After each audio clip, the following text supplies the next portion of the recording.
मित्रांनो, नमस्कार. सुलभ भारती मराठी इयत्ता 7वी या पाठ्यपुस्तकातील 8वी कविता शब्दांचे घर या कवितेवरती आधारित स्वाध्यायातील प्रश्न आणि त्यांची उत्तरं, त्याचबरोबर याच प्रस्तुत कवितेवरती आधारित अतिरिक्त महत्त्वाचे प्रश्न आणि त्यांची उत्तरं यांचं स्पष्टीकरण घेऊन आपण या ठिकाणी आलेलो आहोत. तर चला सुरुवात करूया. सुरुवातीला स्वाध्यायातील प्रश्न आणि त्यांची उत्तरं यांचं स्पष्टीकरण. पहिला प्रश्न आहे, कोणते लिहा. बघा, शब्दांच्या घरात राहणारे कोण आहेत? तर आहेत हळवे स्वर. घरात एकोप्याने राहणारे, एकोपा म्हणजेच एकजूट, युनिटी, कोण आहेत? काना, मात्रा, वेलांटी. अवतीभोवती झिरपणारे कोण आहे? गाणे. बघा पुढचा प्रश्न आहे, कवितेच्या खालील ओळी पूर्ण करा. घरात होता डॅश डॅश डॅश डॅश अक्षर खेळ. बघा, घरात होता काना मात्रा वेलांटीचा मेळ, एकोप्याने खेळायचे सगळे अक्षर खेळ. पुढचा प्रश्न, एखाद्याची dash dash dash dash dash भान. बघा, एखाद्याची धुसफूस सुद्धा हवी हवीशी छान, प्रत्येकाला अर्थ वेगळा सुखदुःखाचे भान. मग कानो कानी आणि डॅश डॅश डॅश कवितेचाही लढा. बघा, कानो कानी कुसकुसतानाही अंकुर मन मोकळा कवितेचा लढा. अशा प्रकारे ह्या कवितेच्या ओळी पूर्ण करायच्या. पुढचा प्रश्न आहे, चर्चा करा आणि सांगा. शब्दांमुळे, भाषेमुळे दैनंदिन व्यवहारात कोणते फायदे होतात? बघा, स्वमतावरती आधारित प्रश्न आहे हा. तर या ठिकाणी उत्तर बघा. जगामध्ये अनेक भाषा बोलल्या जातात. काळाच्या ओघात भाषेमध्ये, त्यातील शब्दांमध्ये बदल झाले असले तरी दैनंदिन व्यवहारासाठी, दैनंदिन म्हणजे दररोजच्या व्यवहारासाठी, आपापसातील संवादासाठी गरजेची असते ती भाषा. संवाद हा शब्दांचा, भाषेचा सर्वात मोठा फायदा आहे.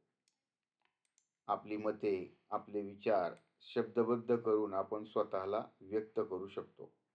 लेखक, कवींसाठी जवळचा सखा कोण? सखा म्हणजे मित्र असतो, तो म्हणजे शब्द. सांस्कृतिक, सामाजिक, आर्थिक, राजकीय, धार्मिक अशा सगळ्या क्षेत्रात भाषेचा वापर अपरिहार्य आहे. त्याला पर्यायच नाहीये.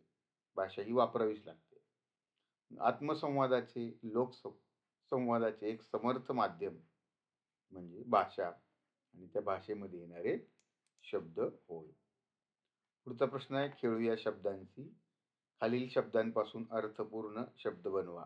बघा, लांटी वेल, उलटा शब्द दिलेला आहे, त्याच्यापासून वेलांटी. बघा, सफू धुस म्हणजे धुसफूस. बघा, रंकू अंकुर, कानिकोना म्हणजेच कानोकानी.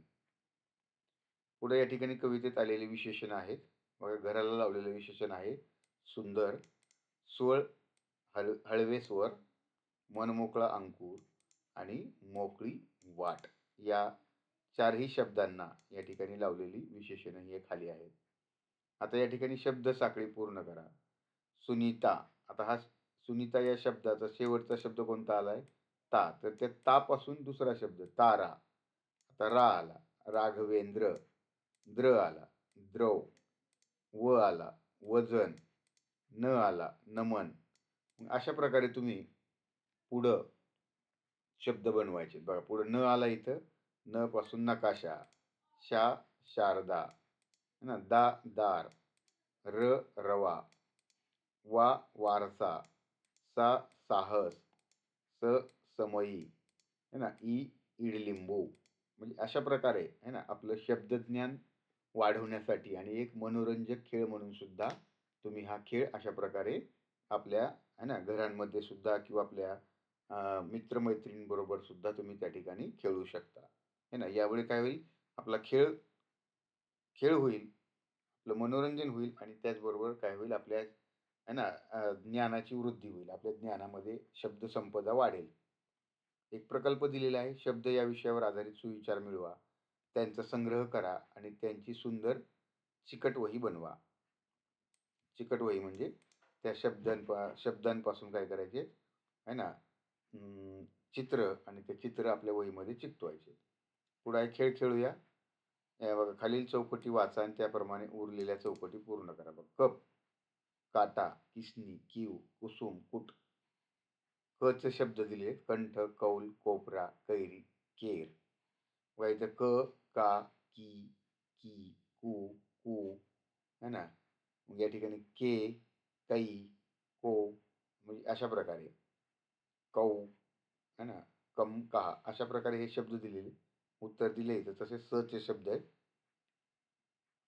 बघा स, सन, साप, सीताफळ म्हणजे स, सा, सी, सू, सम, सौ, सो, सै, से, सु, सु असे शब्द दिलेले आहेत. हे शब्द अशा इकडून गेल्यानंतर ना सु, सु, से, सै, सो, सौ, सम. मग तसेच इथं पण क, का, की, कू, कू, के, कै, को, कौ, कम. आता एक शब्दकोड दिलेला आहे. खालील चौकोनातील अक्षरांमध्ये शब्दयोगी अव्यय लपलेली आहेत. उभ्या, आडव्या, तिरप्या पद्धतीने अक्षरे शोधून शब्दयोगी अव्यय शोधायचे आहेत, बनवायचे आहेत. बघा इथे शब्दयोगी अव्यय म्हणजे काय? तर शब्दयोगी अव्यय म्हणजे शब्दाला जोडून आलेले अव्यय. तर बघा शब्दयोगी अव्यय या घटकाबद्दल सखोल माहिती देणारा व्हिडिओ देखील आपल्या यूट्यूब चॅनलवरती आहे. आवश्यकता वाटल्यास त्या ठिकाणाहून तुम्ही सविस्तरपणे समजून घेण्यासाठी तो त्या ठिकाणाहून पाहू शकता. मग इथं बघा उत्तर दिलेलं आहे. बघा इथं शब्दयोगी अव्यय साठी, सह, खाली, सकट, प्रमाणे, समोर, पुढे, मागे, वर, नजीक है ना, सारखा, नंतर अशी ही शब्दयोगी अव्यय आपल्याला या चौकोनामध्ये पाहायला भेटतील. पुढचं आहे विरामचिन्हांचा वापर करून परीक्षेत तो सुवाच्य अक्षरात पुन्हा लिहा. सुवाच्य म्हणजे सुंदर अक्षरात. बघा या ठिकाणी विरामचिन्ह न वापरता या ठिकाणी एक तुम्हाला पॅरेग्राफ दिलेला आहे आणि या पॅरेग्राफमध्ये या ठिकाणी अशा प्रकारे विरामचिन्ह वापरायचे. बघा मुलांनो, इथं स्वल्पविराम. शाळेत तुम्हाला अनेक मित्र असतात, पूर्णविराम. तुमची काळजी घेणारे, स्वल्पविराम. बघा शुद्ध लेखनाचे नियम. शुद्ध लेखनाचे जे नियम आहेत जे खरं तर सगळ्यांना माहीत असले पाहिजेत. त्यामुळे काय होईल, आपल्या शुद्ध लेखनामध्ये ज्या चुका होतात त्या चुका होणार नाही. तर शुद्ध लेखनाचे नियम सांगणारा व्हिडिओ देखील आपल्या चॅनलवरती उपलब्ध आहे. आवश्यकता वाटलीस त्या ठिकाणाहून तुम्ही पाहू शकता. आता शिक्षकांसाठी एक उपक्रम या ठिकाणी दिलेला आहे. विद्यार्थ्यांना पाठ्यपुस्तकातील सर्व भाषिक खेळ खेळण्याची संधी द्यावी. असे विविध भाषिक खेळ स्वतः तयार करून विद्यार्थ्यांकडून करून घ्यावे असं हे ना हे पाठ्यपुस्तक निर्मिती मंडळ जे आहे त्यांनी हे शिक्षकांसाठी सूचित केलेलं आहे. तर आता याच प्रस्तुत पाठावरती आधारित कवितेवरती आधारित additional important question and answer कोणते लिहा. खेळताना सोबत करणारी कोणाची सोबत केली आहे? विरामचिन्हाची. कवितेच्या ओळी पूर्ण करा. अवतीभोवती डॅश डॅश डॅश डॅश सुंदर घर. बघा इथं अवतीभोवती झिरपत राहे गाणे काळीजभर सुंदर सुंदर शब्दांचे सुंदर सुंदर घर. आता एका वाक्यात उत्तरे लिहा. सुंदर सुंदर शब्दांचे घर कसे आहे? तर सुंदर सुंदर शब्दांचे सुंदर सुंदर घर होते. घरात कोणाचा मेळ होता? बघा काना, मात्रा आणि वेलांटीचा. मधले अंतर कुरवाळ्या घरात काय होते? मधले अंतर कुरवाळ्या घरात रेघांचे छप्पर होते. रेघ म्हणजेच रेषा है ना, लाईन.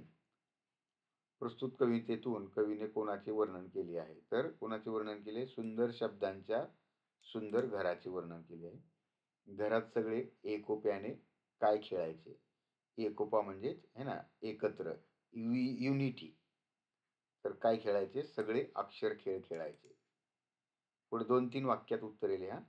शब्दांच्या घरात कोण कोण असल्याचे कवी सांगतो? शब्दांच्या घरात हळवे स्वर राहत आहेत. त्याचबरोबर काना, मात्रा, वेलांटी व विरामचिन्हे राहतात. सुंदर घरात सुंदर शब्दांपासून काय स्फुरते? सुंदर घरात शब्द पुसताना एखादा अंकुर फुटतो. अंकुर म्हणजे बघा नवीन आलेला कोंब है ना, त्याला अंकुर म्हणतात. जसं बघा तुम्ही जी कडधान्य आहेत म्हणजे कडधान्य म्हणजे मटकी असेल, चवळी असेल किंवा हरभरे असतील म्हणजे चणे असतील, हे जर तुम्ही पाण्यामध्ये भिजवले काही तास आणि तेच ओल्या कपड्यामध्ये गुंडाळून ठेवल्यानंतर तुम्हाला बघा त्याला 2-3 दिवसांनी मोड आलेले दिसतात. है ना? मग तसं अंकुर फुटणे म्हणजे पालवी फुटणे एखाद्या प्रकारे. तरी अंकुर फुटतो आणि कधी कवितेचाही लळा लागतो. याच शब्दांमधून गाणे उमटून अवतीभोवती झिरपत राहते. सुंदर शब्दांमधून या अशा अनेक गोष्टी स्फुरतात. खालील आकृतिबंध पूर्ण करा. घरात मेळ असणाऱ्या गोष्टी कोणकोणत्या आहे? काना, मात्रा आणि वेलांटी. आता एका वाक्यात सर्व अक्षरे खेळ कसे खेळायचे? तर सर्व अक्षरे हे एकोप्याने म्हणजे एकत्र खेळायचे. वाट मोकळी होऊन कसला लळा लागतो? वाट मोकळी होऊन कवितेचा लळा लागतो. लळा म्हणजेच आवड, प्रेम निर्माण होतं. सुंदर सुंदर शब्दांचे डॅश डॅश सुंदर सुंदर घर. बघा इथं पाठ्यपुस्तकातील त्या ठिकाणी ओळी आहेत त्या पूर्ण करायच्या आहेत. कोणते लिहा? मधले अंतर वळणारे हे आहे. रेघांचे छप्पर म्हणजे रेषांचे छप्पर. अवतीभोवती झिरपत राहणारे आहे गाणे. जोड्या जुळवायच्या. रेघांचे झिरपणारे सुखदुःखाचे कवितेचा हा अ गट आहे आणि पुढं आहे ब गट. तर बघा या ठिकाणी जोड्या दिलेल्या आहेत. बघा रेघांचे छप्पर, झिरपणारे गाणं, सुखदुःखाचे भान, कवितेचा लळा. तर मित्रांनो या कवितेतील असणाऱ्या काही ओळी आहेत त्या ओळींचा काव्य सौंदर्य स्पष्ट करा किंवा आशय सौंदर्य स्पष्ट करा असा प्रश्न आपल्याला 2 ते 3 मार्कांसाठी हमखास विचारला जातो. तर ओळी काय आहेत बघा. एखाद्याची धुसफूस सुद्धा हवी हवीशी छान, प्रत्येकाला अर्थ वेगळा, सुखदुःखाचे भान. तर शब्दांचे घर या कवितेत कवी कल्याण इनामदार यांनी शब्दांचा वावर कुठे व कसा असतो याचे सहज चित्रण केले आहे.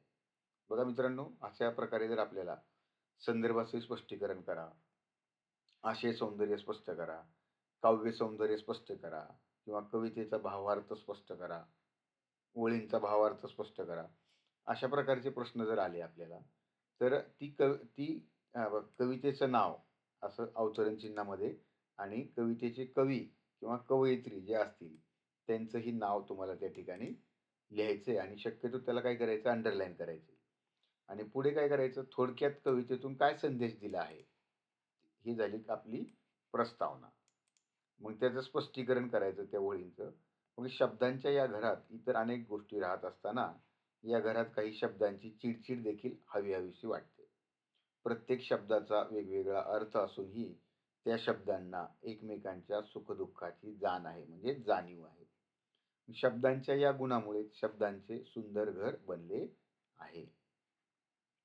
व्याकरण व भाषा अभ्यासावरती आधारित प्रश्न. अर्थपूर्ण शब्द बनवा. लांटी वे म्हणजे वेलांटी. बघा परझित म्हणजेच झिरपत है ना.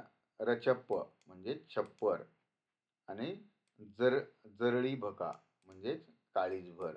अशा प्रकारे अर्थपूर्ण शब्द बनवायचे. कवितेत आलेली विशेषण आहे बघा. धुसफूस हवी हवीशी आणि भान हे कशाचं आहे सुखदुःखाचे. आता बघा शब्दयोगी आवे मगाचा प्रश्न होता पाठ्यपुस्तकामध्ये तशाच प्रकारचा हा प्रश्न शब्दयोगी आवे कोणकुठले आलेत बघा. आडव्या उभ्या तिरप्या रेषांनी ओळखायचे आहेत. तर बघा या ठिकाणी सकट, प्रमाणे, समोर, पुढे, मागे, वर, नजीक, सारखा आणि नंतर ही शब्दयोगी आवे याच्यामध्ये आलेली आहेत. पुढचा प्रश्न आहे खालील चौकटी वाचा त्याप्रमाणे उरलेल्या चौकटी पूर्ण करा. बघा आपण सुरुवातीला पाठ्यपुस्तकामध्ये दिलेला प्रश्न. मग हा प्रश्न तुम्हाला एक प्रकारे सरावासाठी उपयुक्त ठरेल आहे ना. आता म शब्द दिलेला आहे जसं वरती स दिला होता क दिला होता तसा बघा म मा मी मू मू मे मै मो मौ मम त्यापासून शब्द बनवलेले आहेत. आता पुढचा प्रश्न आहे कवितेमध्ये आलेले यमक जुळणारे शब्द ज्याला रायमिंग वर्ड्स असे म्हणतात. घर मेळ छान लळा. घर स्वर, मेळ खेळ, भान छान, लळा मन मोकळा. म्हणजे शेवटचा शब्द सारखा आला पाहिजे. विरोधी अर्थाचे शब्द बघा. सुंदर त्याला विरुद्धार्थी शब्द आहे कुरूप. हवीशी नकोशी, सुख दुःख. वाक्यप्रचाराचा अर्थ सांगायचा आणि वाक्यात उपयोग करायचा आहे. मेळ असणे म्हणजे एकत्र असणे. चाळीत सर्व भाषिक लोक राहत असले तरी त्यांच्यात मेळ असलेला दिसून येतो. या ठिकाणी तुम्ही तुमचं स्वतःचं मनाने वाक्य सुद्धा लिहून या वाक्यप्रचाराचा वाक्यामध्ये उपयोग करू शकता. कानात कुजबुजणे म्हणजे हळू आवाजात बोलणे. पल्लवीने आंतरजातीय विवाह केल्याचे कळताच सर्व नातेवाईक आपापसात कुजबुजू लागले, म्हणजे एकमेकांच्या हळू आवाजात कानामध्ये बोलू लागले.